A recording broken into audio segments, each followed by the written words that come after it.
November 1944, eastern France near the German border. The convoy moves through the late afternoon mist like a steel serpent. 6 vehicles, olive drab, mud, splattered from 300 miles of French roads. In the lead car sits General Dwight D. Eisenhower, Supreme Commander of Allied Expeditionary Forces. He's reading intelligence reports, his reading glasses perched on his nose, a cigarette burning forgotten between his fingers. The weight of the entire Western Front rests on his shoulders. 3 million men, 12 armies, 1,000 decisions every day, each one capable of costing lives by the hundreds or thousands. The convoy slows. Eisenhower looks up. Ahead, military police wave them through a checkpoint, but the lead vehicle brakes hard. The driver swears softly. "What is it?" Eisenhower asks. "Someone's blocking the road, sir." Eisenhower leans forward. There in the middle of the narrow road sits an old Jeep. It's covered in mud so thick the original paint is invisible. No flags, no markings, no insignia of any kind, just a battered vehicle that looks like it's been through hell and survived by accident. In the passenger seat sits a man, older, maybe late 50s. He wears a field jacket so filthy it's impossible to tell if it was ever a specific color. Mud cakes the fabric. His helmet is dented, sitting crooked on his head. No rank visible anywhere. His face is weathered, unshaven red from cold and wind. He could be anyone, a supply sergeant, a transportation officer, maybe a major who's been at the front too long. He's arguing with a military policeman. "Sir, you can't park here," the MP says, his voice rising with frustration. "General Eisenhower's convoy is coming through." The muddy man doesn't move. "I don't care who's coming through," he replies, his voice gravelly. "I'm waiting for my tank commander. He's supposed to meet me here." Eisenhower's driver pulls alongside. "Sir, should I ask them to move?" Eisenhower studies the filthy soldier blocking the road. Something about him seems vaguely familiar, the set of his shoulders maybe, the way he sits, completely unbothered by the military police, by protocol, by the fact that he's blocking a priority convoy. But Eisenhower can't place it. "Who is that?" he asks. "No idea, sir, some officer who won't move." The MP is getting more agitated now. "Sir, I'm telling you, you need to move now. This is a priority convoy, and I'm telling you," the muddy officer interrupts, "that I'm waiting for the—" Then he turns, his eyes meet Eisenhower's, and he grins, wide, completely inappropriate for the situation. "Ike," he calls out, "what the hell are you doing out here?" Eisenhower stares. That voice, that complete lack of military courtesy, that grin. "George, sir," Eisenhower asks, disbelief thick in his voice. "Of course it's me. Who else would it be?" Eisenhower's aide, sitting in the back seat, gasps audibly. "Sir, that's General Patton." "Apparently," Eisenhower says slowly, still processing what he's seeing. The military policeman who'd been yelling at Patton has gone absolutely pale. His hand moves unconsciously toward his weapon, then away, then back. He looks like a man who's just realized he's been screaming at a 3-star general for the past 5 minutes. "Oh God," the MP stammers. I was yelling at General Patton." Patton waves dismissively, climbing out of his Jeep with the stiff movements of a man who's been sitting in cold vehicles too long. "You were doing your job, son. Good for you." Then to Eisenhower, completely casual. "You got time, I can show you the real front lines, not the sanitized version headquarters shows you." Eisenhower sits frozen for a moment. This is George Patton, commander of 3rd Army, one of the most famous generals in the Allied forces, a man whose face appears in newspapers worldwide, and Eisenhower, who works with him regularly, who sees him in meetings, who coordinates with him almost daily, didn't recognize him. This is not the first time. It won't be the last. This is the story of George S. Patton. Patton's invisible war, the war behind the war. The war that headquarters never saw, that newspapers never reported, that history nearly forgot. The war of a general who deliberately made himself unrecognizable. To understand what happened on that muddy road in November 1944, you have to understand that there were always 2 Pattons. The first Patton, the one everyone knows, the one that appears in photographs and newsreels, immaculate. His dress uniform pressed to knife-edge perfection. Every medal in its exact place polished until they catch light, like mirrors. Boots shined to such a gloss you could see your reflection. Pearl-handled revolvers gleaming at his hips, custom-made gifts from his wife, matching ivory grips that became his signature. A riding crop in his hand, a theatrical prop that made him look like something from another century, and his helmet 3 stars prominently displayed, impossible to miss, announcing his rank to everyone within sight. That Patton commanded parades, that Patton gave speeches, that Patton appeared at official functions and dined with generals and politicians, that Patton was designed to be seen.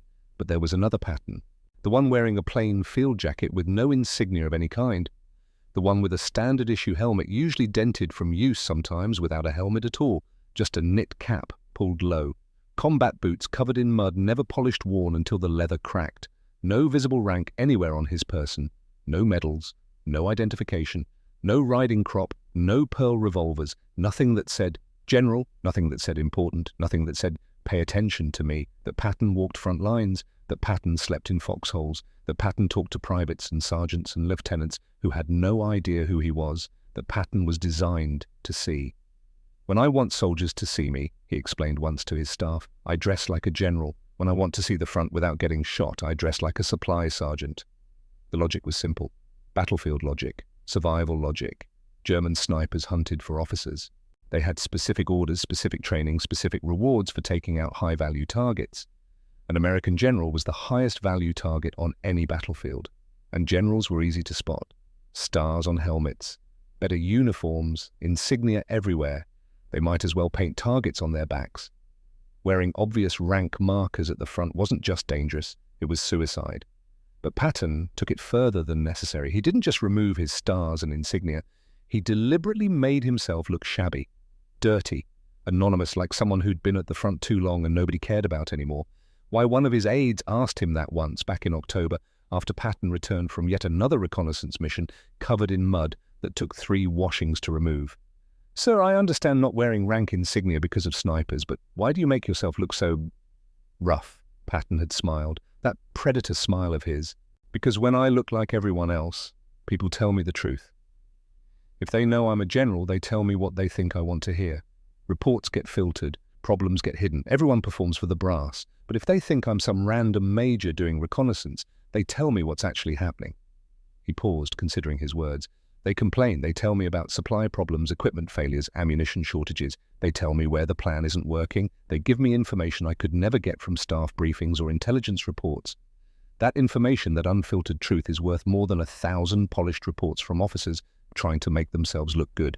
October 1944, near Metz, France. 3 weeks before the encounter on the muddy road, General Omar Bradley, commander of 12th Army Group, is visiting 3rd Army positions. He's driven to a forward observation post, a position with clear sight lines across the Moselle River toward German defenses. It's a dangerous spot within range of German artillery, but Bradley wants to see enemy positions with his own eyes.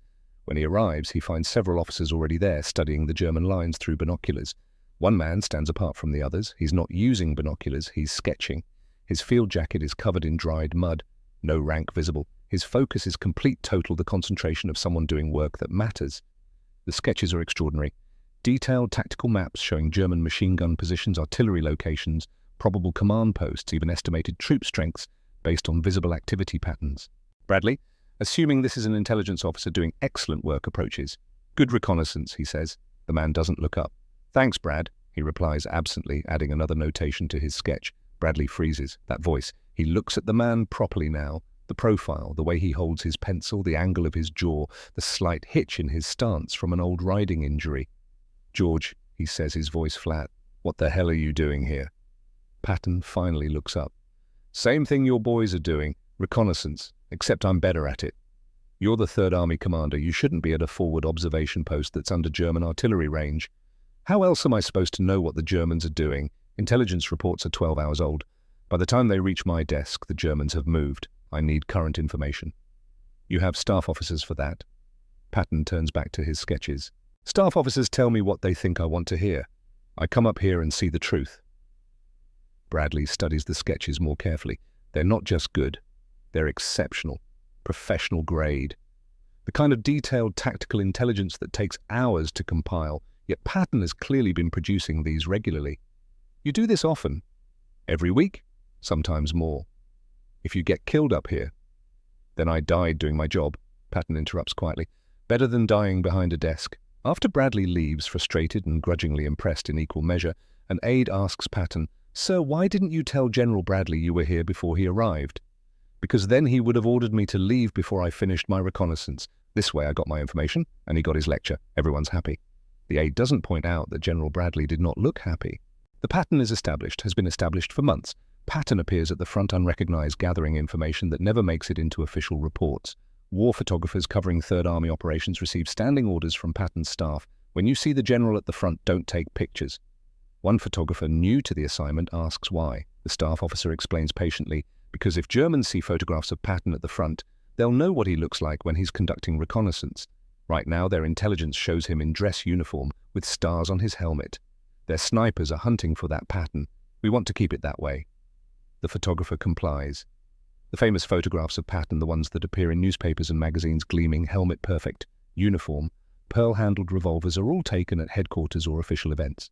The unofficial photographs Patton in muddy fields, Patton sleeping in foxholes, Patton walking front lines exist, but are kept from publication. One photographer does capture Patton at the front. The photograph shows him looking nothing like his public image. Dirty, exhausted, indistinguishable from any other officer who's been at war too long. The photograph is immediately classified. Why? The photographer asks. Patton's survival depends on Germans not recognizing him at the front, an intelligence officer explains. Right now, German snipers are hunting for a general in a fancy uniform. If they realize Patton looks like a muddy supply officer when he's conducting reconnaissance, they'd kill him within a week. The photograph stays classified until 1946. December 1944. The weather turns brutal. Snow, ice, temperatures dropping below 0 Fahrenheit. The kind of cold that makes metal burn skin, that freezes moisture in lungs, that kills as efficiently as bullets. The Allied advance slows, then stops. Supply lines stretch thin. Ammunition runs low. Troops dig in for winter, miserable but alive. And then on December the 16th, the Germans attack. The Battle of the Bulge, Hitler's last desperate gamble in the West. A massive counteroffensive through the Ardennes, the same route Germany used to invade France in 1940. 200,000 German troops, 600 tanks. Complete surprise achieved through weather that grounded Allied reconnaissance aircraft and radio silence that prevented signals intelligence from detecting the build-up.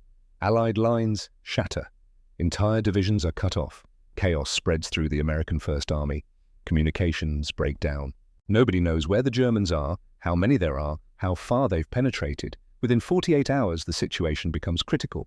The Belgian town of Bastogne, a crucial road junction where 7 roads converge, is surrounded.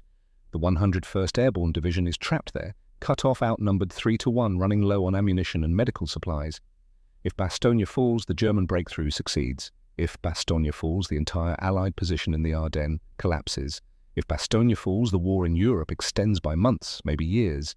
Tens of thousands of additional casualties, perhaps hundreds of thousands. Eisenhower calls an emergency meeting. December 19th, 1944, 1100 hours. Verdun, France. A medieval fortress town chosen because it's roughly equidistant from all the major headquarters. The room is cold, heating barely functions. The assembled generals can see their breath. Eisenhower is there, Bradley. British Field Marshal Bernard Montgomery, impeccably dressed as always, despite the chaos. Various corps and army commanders, and Patton is supposed to be there. But the meeting is about to start and Patton hasn't arrived. Eisenhower checks his watch. Irritation flickers across his face. "Where the hell is George?" an aide responds. "He radioed that he's coming from the front, sir. Should be here any minute." Montgomery sniffs dismissively. Typical Patton, always making an entrance. 10 minutes pass, 15. Then the door opens. No fanfare, no announcement. A muddy figure walks into the room. He's covered head to toe in frozen mud.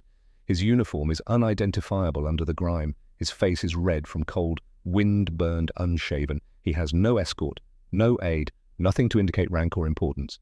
A staff officer moves to intercept him. "Excuse me, this is a restricted."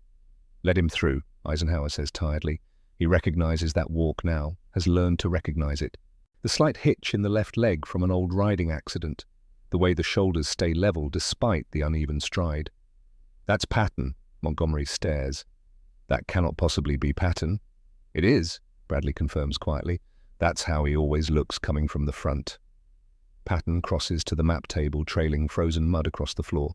He doesn't apologize, doesn't explain his lateness, doesn't acknowledge the stares, just studies the map, his eyes moving rapidly across the German penetration, the surrounded positions, the broken lines. Eisenhower gets straight to business. Time is running out. George, how long will it take Third Army to disengage from its current offensive and attack north toward Bastogne? The room goes absolutely quiet. This is the crucial question. Third Army is currently engaged in heavy fighting around Saarbrücken, pushing toward Germany's industrial heartland. Disengaging an entire army, turning it 90 degrees and attacking in a completely different direction is one of the most difficult maneuvers in warfare. The logistics alone are staggering. 133,000 men, 6,000 vehicles, tons of supplies, ammunition, fuel, food, medical equipment, all of it has to move at once, coordinated perfectly across icy roads in brutal weather, or the whole thing falls apart into chaos. Most commanders would need days just to plan such a movement, weeks to execute it properly. Patton doesn't hesitate. 48 hours. The room explodes into shocked murmurs. Montgomery actually laughs. Not politely, a genuine laugh of disbelief. Impossible. Absolutely impossible. You'd need at least a week to coordinate that kind of movement. Probably 2 weeks to do it properly without catastrophic confusion. I can do it in 48 hours, Patton says flatly. You can't possibly... I already gave the orders, Patton interrupts. His voice is matter-of-fact, unemotional. Before I came here, 3 different attack plans depending on which direction you wanted me to go. The orders are sitting on my desk right now, ready to transmit. I just needed to know which plan to execute. Silence. Complete silence. Every man in the room is staring at Patton now. Eisenhower breaks the silence. You planned this before the meeting? Of course. Patton taps the map with one muddy finger. That's why I was at the front. Had to see the terrain myself to know which routes would work in this weather. Had to see the road conditions, had to see where the Germans aren't concentrating their forces. Can't plan an attack like this from headquarters looking at maps. Montgomery is still skeptical. His entire command philosophy is built on meticulous preparation. Even if you've pre-planned it 48 hours, is fantasy. The logistics alone require... I've already solved the logistics. Patton cuts him off. Fuel allocations calculated for each division, ammunition distribution planned for different contingencies, medical support staged at appropriate intervals, command structure adjusted for rapid movement. It's all planned, every detail. All I need is the word to execute. Eisenhower looks at Bradley. Bradley shrugs a gesture that says, "This is Patton. This is what he does. I stopped being surprised months ago." George Eisenhower says slowly, carefully, "If you're wrong about this timing, if it takes longer than 48 hours to get into position, Bastogne falls. The 101st Airborne gets overrun. We lose thousands of men and a strategic position we can't afford to lose." Patton meets his eyes. His expression is serious now, no trace of his usual bravado. "If I don't move fast, Bastogne falls anyway. The longer we wait, the more time Germans have to reinforce their encirclement. Speed is the only chance those men have. Speed is the only weapon we have left." He pauses. "I'm not promising this will be easy. I'm not promising it will be clean. What I'm promising is that Third Army will be attacking toward Bastogne within 48 hours, and we'll keep attacking until we break through." Eisenhower makes the decision. Has to make it. There are no good options, only less bad options. "Do it, Al," he says. "Third Army has priority on fuel and ammunition. Get to Bastogne." After the meeting, after Patton has left trailing more frozen mud across headquarters floors, Montgomery pulls Eisenhower aside. "Does he always look like that at the front?" "Yes." "How does anyone recognize him?" Eisenhower lights a cigarette, watches the smoke curl toward the ceiling, thinks about all the times over the past 6 months when Patton has appeared somewhere unexpected, unrecognized, gathering information that changed operational plans. "That's the point, Monty," he says quietly. "They don't. The promise seems insane. 48 hours to disengage an entire army, turn it 90 degrees, and launch a counterattack through the worst winter weather in decades. Impossible." Except Patton made the promise because he'd already done the work. While other generals planned from headquarters studying maps and intelligence reports, Patton had been at the front. For months. Walking the terrain, seeing the roads, talking to transportation officers about vehicle capacity, talking to supply sergeants about fuel reserves, talking to soldiers about morale and capability, all while looking like nobody important, all while being invisible. That invisibility was his weapon, his intelligence-gathering tool, his truth detector. Because when people didn't know they were talking to the commanding general, they told him reality instead of performance. They didn't exaggerate capabilities to impress him. They didn't hide problems to avoid blame. They didn't give him the official answer. They just told him what actually worked and what didn't. And from those thousands of conversations, those hundreds of reconnaissance trips, those dozens of nights sleeping in foxholes with soldiers who didn't know his name, Patton had built a picture of his army that no headquarters staff could match. He knew what Third Army could do because he'd seen it with his own eyes, not through reports, not through briefings, not through information filtered up through chains of command, directly. And he knew with absolute certainty, born from direct observation, that Third Army could make the turn in 48 hours, because he'd already planned exactly how to do it. The orders go out on December 19th, 1944, 1400 hours. Third Army begins to move. 133,178 vehicles, 62 miles of convoy, moving through ice and snow, through some of the worst winter weather in decades, through roads that were barely passable in summer and are nightmares in winter, moving toward Bastogne, moving to save 10,000 surrounded paratroopers, moving because a general dressed like a supply sergeant had walked enough muddy roads to know it was possible. This is part one of the story. The establishment. The method revealed. The promise made. Now comes the execution. December 20th, 1944. The roads to Bastogne. Third Army moves north like a river changing course. Except rivers don't move through blizzards. Rivers don't carry 50,000 tons of ammunition. Rivers don't navigate frozen roads where trucks slide into ditches every 15 minutes, where convoy speeds drop to walking pace, where drivers operate for 20 consecutive hours because stopping means freezing. The movement is chaos organized by will. Patton is not at headquarters coordinating this massive operation from behind a desk. He's not in a warm command post monitoring radio traffic and adjusting plans based on reports. He's in a jeep. His driver is Sergeant John Mims, a lean man from Georgia who's been driving Patton for 6 months and has learned to expect the unexpected.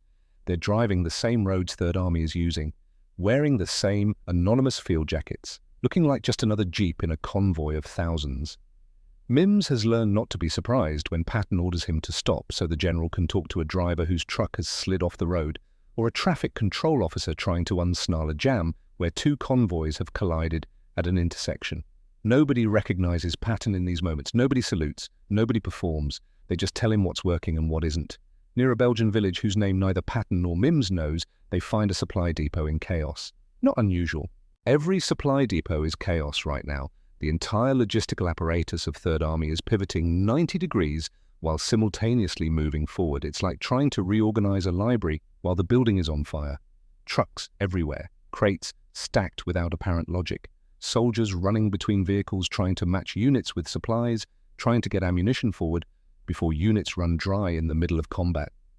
A supply sergeant stands near a stack of fuel drums, his face red with cold and frustration. He's arguing with someone. Eisenhower. Patton recognizes him immediately despite the lack of stars or insignia. The Supreme Commander has had the same idea Patton has seen the reality instead of accepting reports. Eisenhower hasn't noticed Patton yet. He's focused on the supply sergeant. So you're telling me, Eisenhower is saying, his voice tight with controlled anger, that we have tanks running out of fuel because the fuel is sitting here, but there's no system to get it forward. Sir, I'm doing the best I can, the sergeant replies. He's close to breaking. You can hear it in his voice, the stress of impossible demands, inadequate resources, and now a general he can see Eisenhower's stars telling him he's failing. Every unit needs fuel, everyone's priority. I can't conjure trucks out of thin air. Patton walks up. Mims stays with the jeep, lighting a cigarette, watching his general work. What's the actual problem? Patton asks. The sergeant turns, sees another officer, no visible rank, just another person asking questions. The floodgates open. The problem is allocation, the sergeant says, words tumbling out. Higher headquarters allocated fuel based on pre-offensive planning, but the offensive changed. Units that were supposed to be in position A are actually in position B. Units that were supposed to need X amount of fuel actually need Y amount. But the paperwork says otherwise, so when units request fuel based on actual need, I can't authorize it because it doesn't match the official allocation. So you have fuel, Patton says. Yes, sir. And you have units that need fuel. Yes, sir. But bureaucracy prevents matching fuel to units. Exactly, sir. Patton turns to Eisenhower. Their eyes meet. Recognition flickers across Eisenhower's face, then resignation, then something that might be amusement. Hello, George, Eisenhower says. The sergeant's face goes white. His eyes dart between Eisenhower, whose stars he can see, and Patton, whose rank he can't determine, but who apparently knows the Supreme Commander personally. "You're—" The sergeant starts, then stops. "Patton," Patton confirms. "And before you apologize for yelling about problems, don't. You just gave me more useful information in 2 minutes than I've gotten from 3 staff briefings." For the next hour, Eisenhower watches something he's never quite seen before. George S. Patton, commanding general of 3rd Army, one of the most famous military officers in the world, covered in mud, works with a supply sergeant to reorganize fuel distribution. They go through manifests together, identify where fuel is versus where units actually are, create a new distribution plan based on reality instead of pre-offensive planning, make decisions about priorities, which units get fuel first based on tactical situation rather than administrative allocation. It's the work of a logistics lieutenant, done by a 3-star general, and done brilliantly. When they finish, the sergeant has a plan that actually matches reality. Units that need fuel can get fuel. The bureaucratic tangle is cut. As Patton and Eisenhower walk back toward their vehicles, Eisenhower asks quietly, "How often do you do this?" "Every week," Patton replies. "Sometimes every day." "Your staff doesn't know?" "If my staff knew, they'd try to stop me. They'd say it's inefficient for a commanding general to do lieutenant's work. They'd be right technically, but they'd be wrong strategically." "Because—" Patton stops, looks at Eisenhower. His face is exhausted. Genuinely exhausted, not the theatrical exhaustion he sometimes performs for effect. Real fatigue from operating on 3 hours of sleep per night for months. "Because there's a gap, Ike, a gap between what headquarters thinks is happening and what's actually happening. Reports get filtered. Officers hide problems because they're afraid of looking incompetent. Systems that work on paper fail in practice. And if I'm making decisions based on the filtered version, the reported version, I'm making decisions based on lies." He pauses. "Not intentional lies. I'm not saying my staff lies to me. But the system filters truth. By the time information reaches my desk, it's been summarized, sanitized, organized. The rough edges are smoothed. The complications are simplified. And in that process, the truth gets lost." "So you come here," Eisenhower says. "See it yourself. Only way to know what's real." After Eisenhower leaves, heading back to his own headquarters, Patton and Mims continue their journey through the chaos of 3rd Army's movement. They stop at another supply point, then another. Each time, Patton talks to soldiers who don't recognize him, who tell him unfiltered truth about what's working and what's broken. Late in the day, as darkness falls and the temperature drops further, they find a foxhole with 4 soldiers trying to stay warm. Patton climbs down into the foxhole without asking permission, sits on the frozen dirt like he has every right to be there. One of the soldiers is Private First Class David Richards, 22 years old, from Ohio, drafted 8 months ago, at war for 3 months, wondering every day if he'll survive another week. "How are you boys doing?" Patton asks. The question is casual, not an inspection question, just conversation. Richards and his squad look at each other, this older guy covered in mud, no rank visible, probably a captain, maybe a major. Someone from battalion checking on them, should they give the official answer, the one you're supposed to give officers. But this guy looks tired, looks like he's been in foxholes before, looks like he might want the truth instead of performance. So Richards tells him, "We're cold, sir, exhausted. We've been in this position for 3 days. Our rations ran out yesterday. We're low on ammunition for the BAR. Medical supplies are gone. We used the last bandages 2 days ago. And nobody tells us anything. We don't know what's happening. Don't know if we're winning or losing. Don't know if we're staying here or moving forward or what." The older man listens, doesn't interrupt, doesn't offer platitudes about duty or courage, just listens like the complaints matter. "What about equipment?" he asks. "What do you need most?" Richard starts listing things. Cold weather gear, their current gear is inadequate for this temperature. More ammunition, medical supplies, fresh socks because trench foot is becoming a serious problem. A replacement barrel for their machine gun because the current one is worn almost smooth and starting to jam. The older man pulls out a small notebook, writes everything down. His handwriting is surprisingly neat for someone whose hands must be frozen. "Anything else, he asks. "Information," Richard says. "Just tell us what's happening. Are we holding here? Are we attacking? Is the line stable? It's the not knowing that's worst. Makes you feel like maybe the whole thing is falling apart and nobody wants to tell you." The older man nods slowly. "I can't tell you everything. But I can tell you this. You're holding an important position. The Germans tried to break through this sector twice in the past week. Failed both times because of units like yours. You're doing exactly what you're supposed to be doing. The line is holding, and you're doing it well. It's not much, but it's something. Context, purpose, a reason for sitting in a frozen hole. The older man stands wincing slightly. His joints probably hurt. At his age, in this cold, everything probably hurts. "I'll see what I can do about your supplies," he says. He's about to leave when one of Richards's squad mates, a kid named Morrison, asks, "What's your name, sir?" The older man pauses, looks back. That weathered face, those tired eyes. "Patton," he says. Then he walks away. The foxhole is absolutely silent for a long moment. Then Morrison whispers, "Did he just say Patton?" "He said Patton," Richards confirms. "As in General Patton, commander of 3rd Army?" "Yeah. We complained to General Patton for 20 minutes. I know. We told him our rations ran out. We told him we don't know what's happening. I know," Richards interrupts. "I know what we told him." They sit in silence, processing this. Later that night, their lieutenant comes by checking positions. Richards tells him about the encounter. "Patton was here," the lieutenant asks, skeptical. "Sitting right there." Richards points at the spot where Patton sat. "Talked to us for maybe 20 minutes, asked about our equipment, our supplies, what we needed." "What was he wearing?" "Muddy field jacket, no rank, looked like someone who'd been at the front too long." The lieutenant's skepticism fades. "Yeah, that's Patton. He does that, comes to the front, talks to soldiers, doesn't tell them who he is until they ask." Why? Morrison asks. "Because if you knew it was Patton, you'd tell him what you think he wants to hear. Since you didn't know, you told him the truth." The lieutenant grins. "And now he knows exactly what you need."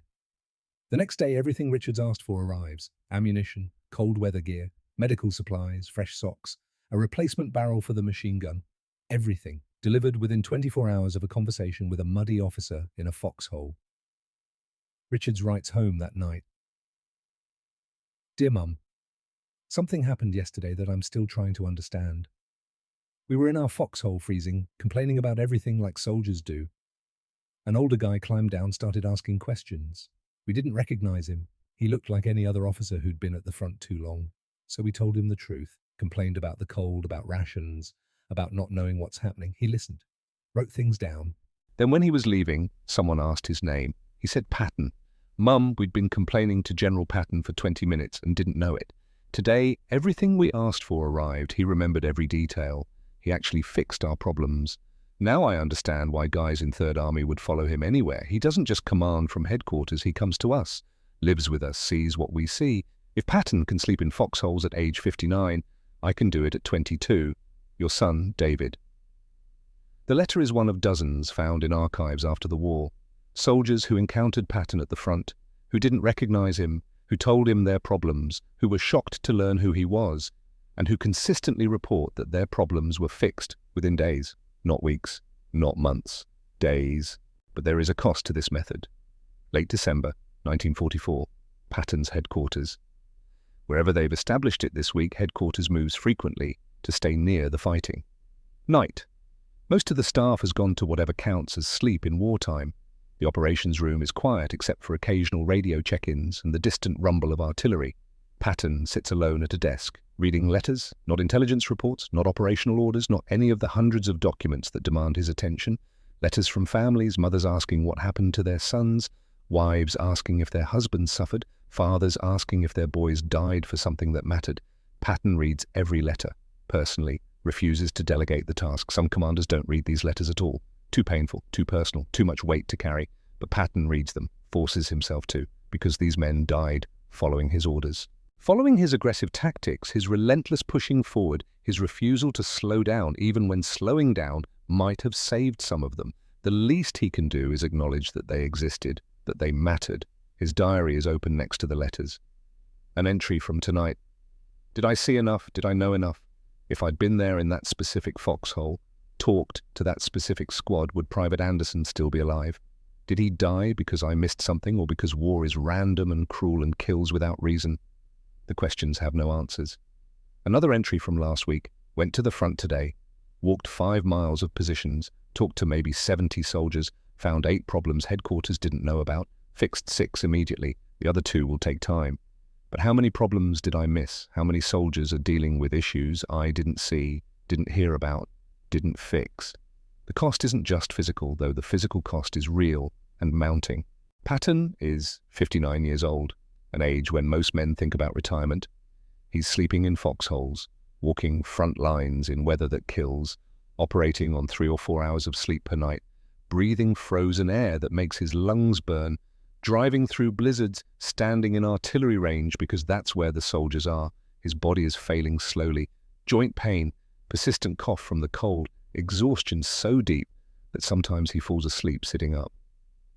But the deeper cost is psychological. The weight of knowing, the burden of responsibility, the certainty that every order he gives results in men dying, and the terrible knowledge that if he makes decisions from headquarters based on filtered information, more men will die than necessary. So he keeps going to the front, keeps making himself invisible, keeps seeking truth even when truth is heavy enough to crush him, not because he's brave, because he cannot bear to be responsible for men whose reality he doesn't understand. Meanwhile, in German headquarters across the lines, there is confusion. Intelligence officers study reports, prisoner interrogations, captured documents, reconnaissance photographs. They're trying to locate George S. Patton, the American general they fear most, the commander who moves faster than intelligence can track, who appears where he's not supposed to be, who fights like war is personal. They know he commands Third Army. They know Third Army's positions, its strength, its history, but they cannot find Patton himself. Their intelligence is clear about what Patton looks like. Photographs circulated to all units show him in immaculate dress uniform, pearl-handled revolvers, riding crop, 3 stars on his helmet, clearly visible. Their snipers have orders: if you see Patton, kill him. Maximum priority target. But nobody ever sees him. He's never at headquarters when they conduct artillery strikes, never at forward command posts when they raid American positions, never anywhere they can target him. A German intelligence report from late December 1944, captured after the war, reads, "Subject Patton, George S. Location unknown. Last confirmed sighting December 3rd, 1944, award ceremony, Luxembourg City. All subsequent sightings unconfirmed. Assessment subject, likely commanding from deep rear areas, possibly Paris. Recommend increased reconnaissance of Third Army administrative facilities." They're looking for the wrong Patton. They're hunting the public Patton, the parade ground Patton, the Patton who exists in photographs and newsreels. They never realize that the real Patton, the dangerous Patton, looks nothing like those photographs. He looks like a worn-out supply officer, like a tired major, like someone who's been at the front too long and nobody important cares about anymore. He's invisible in plain sight, and that invisibility keeps him alive. December 26, 1944, 16:45 hours. Elements of Patton's 4th Armored Division break through German lines and reach Bastogne. The siege is broken. The 101st Airborne is relieved. The timeline, not 48 hours as Patton promised, 4 days actual, 96 hours from decision to breakthrough, but still faster than anyone else thought possible. Third Army moved 133,000 men, 90 degrees, through the worst winter weather in decades and attacked successfully. Casualties: 1,403rd Army soldiers killed in the relief operation, another 4,000 wounded. But Bastogne holds, the German offensive stalls, the Bulge begins to collapse. Patton's gamble worked. But at what cost? January 1945. The Battle of the Bulge is over. Third Army has driven the Germans back, eliminated the Bulge, restored the front lines. The statistics are being compiled, analyzed, debated. Third Army casualties from the relief operation: 1,400 killed, 4,000 wounded, 500 missing. Could it have been done with fewer casualties, with more cautious tactics, with better planning? Nobody knows, cannot know. War doesn't offer the chance to rerun operations with different approaches and compare results. But Patton knows something else, something he saw directly, something that doesn't appear in after-action reports. The relief of Bastogne wasn't won by tactics alone, wasn't won by speed alone, wasn't won by aggression alone. It was won by soldiers who trusted their commander, soldiers who knew, because they'd met him in foxholes, that Patton understood what they were experiencing, soldiers who knew because supplies appeared when promised that Patton kept his word, soldiers who knew because he'd been there in the mud with them that he wasn't asking them to do anything he wouldn't do himself. That trust, that certainty, made them push harder than anyone had a right to ask, made them move faster than anyone thought possible, made them fight through conditions that should have stopped any offensive. The invisible war made the visible war possible. March 1945, Germany. The war is ending. The question is no longer if Germany will be defeated, but when. Third Army has crossed the Rhine, pushed deep into German territory, moving so fast that supply lines can barely keep up, moving so fast that maps are obsolete by the time they're printed. And Patton is still walking front lines, still making himself invisible, still seeking truth in places headquarters cannot see. He's in recently captured territory with Sergeant Mims, a small German town, buildings damaged but standing, white flags hanging from windows, civilians in basements waiting. They turn a corner. 3 German soldiers stand there, young, maybe 19, 20. They still have weapons. They haven't gotten word of any local surrender. Or maybe they got word and are too confused or too proud to believe it. The moment freezes. The Germans raise their weapons, not aggressively, more like uncertainty, like men who don't know what they're supposed to do. Patton doesn't raise his hands, doesn't reach for a weapon, just stands there, relaxed hands visible. Time stretches. One of the Germans speaks, broken English. Americans, yes, Patton replies. Were officers, yes. The Germans lower their weapons slightly. They're looking for an excuse to surrender. The war is lost. Everyone knows it, but surrendering to random Americans has no dignity. What rank, the German asks. Patton considers lying.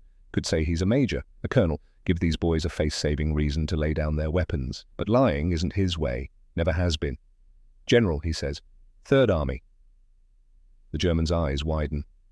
They know that name. Everyone in the German military knows that name. Are you Patton? The German asks. Yes. Silence. The Germans could shoot. Close range. Couldn't miss. 3 rifles against 2 men who aren't even armed. Then the German who's been speaking lowers his weapon completely. We surrender, he says carefully. To Patton is honor. They lay down their rifles, ceremonially, with dignity. After the Germans are secured, sent back under guard, Mims turns to Patton. Sir, he says, voice tight, you could have been killed. If you'd lied about your rank, said you were a colonel. If I'd lied and they found out later, they might have felt deceived. Patton interrupts. Might have attacked. Telling the truth gave them a reason to surrender with honor. That's one hell of a gamble. Patton looks at him. That expression Mims has learned to recognize. Tired, certain, carrying weight. War is gambling, Patton says quietly. I just bet on honesty. April 1945. The end is close now. Days away. Maybe weeks. Third Army receives orders, halt advance. Let Soviet forces take Berlin. Political decision, strategic decision. A decision Patton disagrees with violently. He could protest publicly, could go to the press, could make his opposition known. Instead he goes to the front one last time. Talks to soldiers, explains why they're stopping when Germany is collapsing. When victory is within reach, the soldiers are frustrated, angry. They've fought this far, lost friends, suffered, and now they're stopping. Patton listens to their frustration, doesn't defend the decision, doesn't pretend to agree with it, just explains the political reality. One soldier, a corporal from Montana, asks, Sir, was it worth it? Everything we did, everyone we lost, was it worth it? Patton looks at him, considers his answer carefully. I don't know, he says honestly. Ask me in 20 years, ask historians in 50 years. All I know is we did what we believed was right based on the truth we could see. We fought as hard as we could. We tried to minimize casualties while achieving objectives. We took care of each other. Beyond that, he pauses. Beyond that, history will judge. The corporal nods, accepts the answer, because it's honest, because Patton isn't giving him platitudes or false certainty. That night, Patton writes his final diary entry about the invisible war. The war is ending. Soon I'll return to the visible world, to parades and ceremonies and official functions, to the public Patton. But I'll miss the invisible war, miss the truth you can only find in foxholes, miss the honesty of soldiers who don't know they're talking to a general, miss seeing the war as it actually is rather than as headquarters believes it to be. The invisible war taught me more about command than any classroom or manual ever could. It taught me that truth is the most valuable commodity. That leadership requires presence, not just authority, that you cannot command what you do not see, and you cannot see clearly when everyone is performing for you. I'll carry those lessons until I die. May 8th, 1945, Victory in Europe Day, Germany surrenders. After 5 years of war, after millions of deaths, after destruction beyond comprehension, it's over. Celebrations erupt across Europe and America. Soldiers embrace. Civilians dance in streets. Church bells ring. Patton is not celebrating. He's at an American military cemetery, rows of white crosses stretching toward the horizon, each one marking where a Third Army soldier is buried. He walks alone between the graves, reading names, ranks, dates of death. Each cross represents a decision he made, an order he gave, a life that ended because of his choices. His diary entry that day is brief. The war is won. History will judge whether we won it correctly, whether my methods, my tactics, my decisions were right. I cannot answer that. Can only say I did what I believed necessary, sought truth when others accepted comfortable lies, made decisions based on what I saw rather than what reports told me. 21,000 Third Army soldiers killed. Did they die because of my methods or despite them? Would more have died with different tactics? Fewer? No way to know. Can only live with the choices I made. The post-war years bring analysis. Military historians study Third Army's campaigns, try to understand what made them successful, try to extract lessons for future officers. They focus on tactics, on logistics, on operational planning. They miss the most important lesson. Years later, when historians finally piece together the full story of Patton's reconnaissance methods, when classified photographs are released, when soldiers' letters are compiled, a picture emerges, the picture of a general who fought two simultaneous wars. The visible war, the one with tanks and artillery, the one newspapers reported, the war of campaigns and statistics, and the invisible war, the war of one man making himself anonymous so he could see reality, walking hundreds of miles of front lines, sleeping in foxholes with soldiers, fixing supply problems at granular level, gathering truth one conversation at a time. General Hobart Gay Patton's Chief of Staff reflects in 1952, he wanted to see reality, not performance.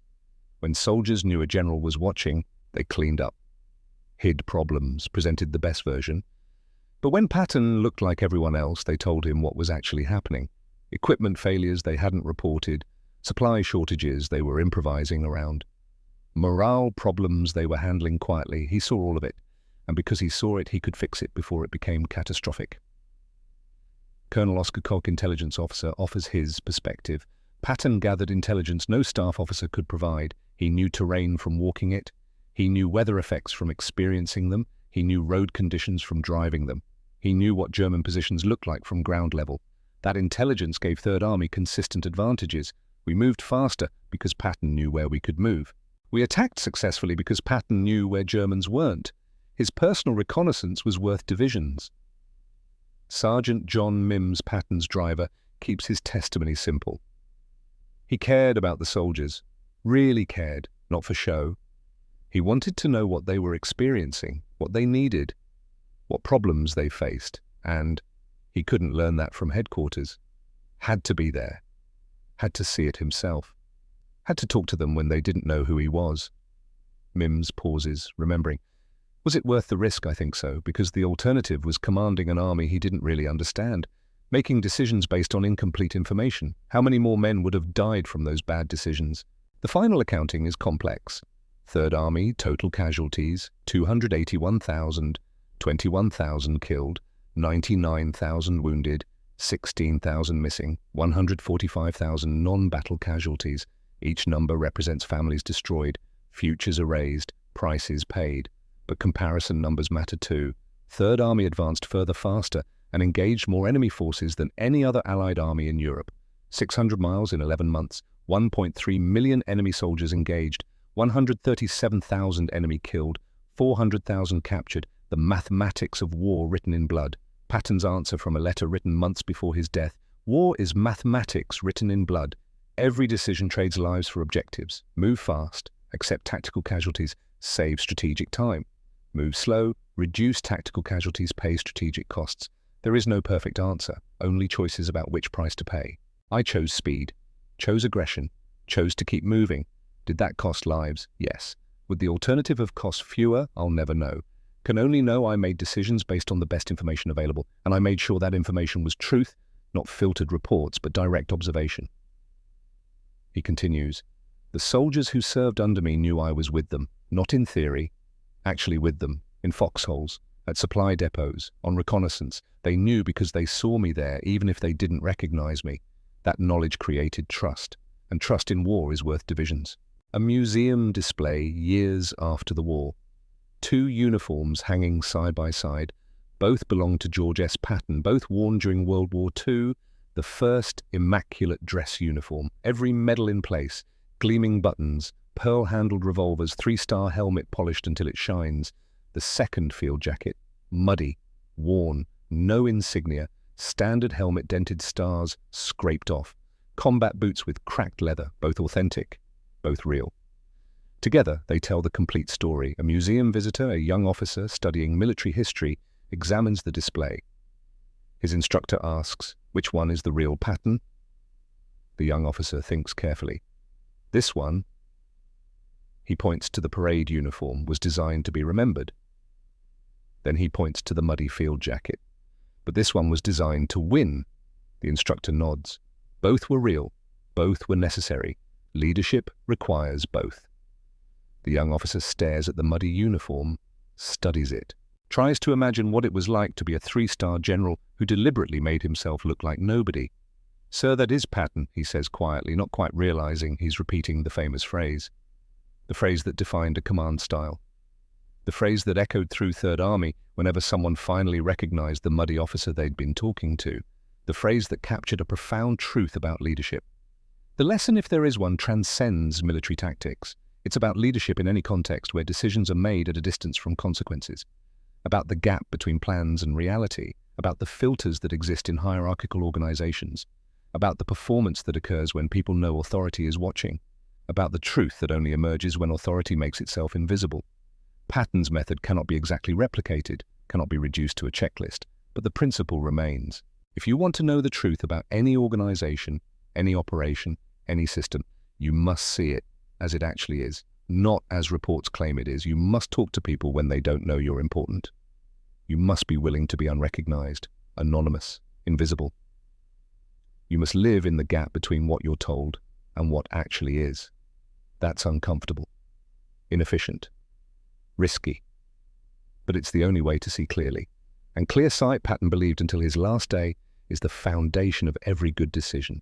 December 1945. George S. Patton dies in a car accident in Germany. Not in combat, not leading troops, just a random traffic accident on a day when ice made roads treacherous. He's 60 years old. At his funeral, soldiers from Third Army come to pay respects. Hundreds of them. Then thousands, many tell the same story, about meeting a muddy officer who asked about their problems, about not recognizing him until later, about problems being fixed within days, about a general who came to their foxholes instead of summoning them to headquarters. "Sir, that is Patton," one soldier says, at the funeral, tears streaming down his face. "The general who cared enough to be invisible so he could see us clearly." The epitaph that matters most isn't carved in stone. It's carried in the memories of soldiers who served under him, soldiers who knew that somewhere in the chaos of war, a general was walking muddy roads, sleeping in frozen foxholes, standing in artillery range, not because he had to, because he understood that leadership without truth is command without wisdom, and truth requires the courage to make yourself invisible so you can finally see clearly.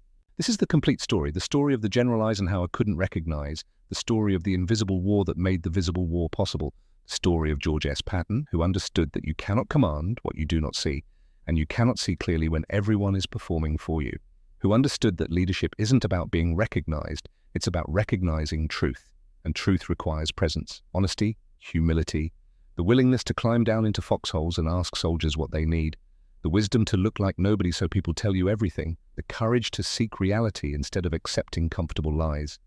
2 uniforms, 2 wars, 1 man, 1 truth. Leadership isn't about the stars on your helmet, it's about whether you have the courage to take them off.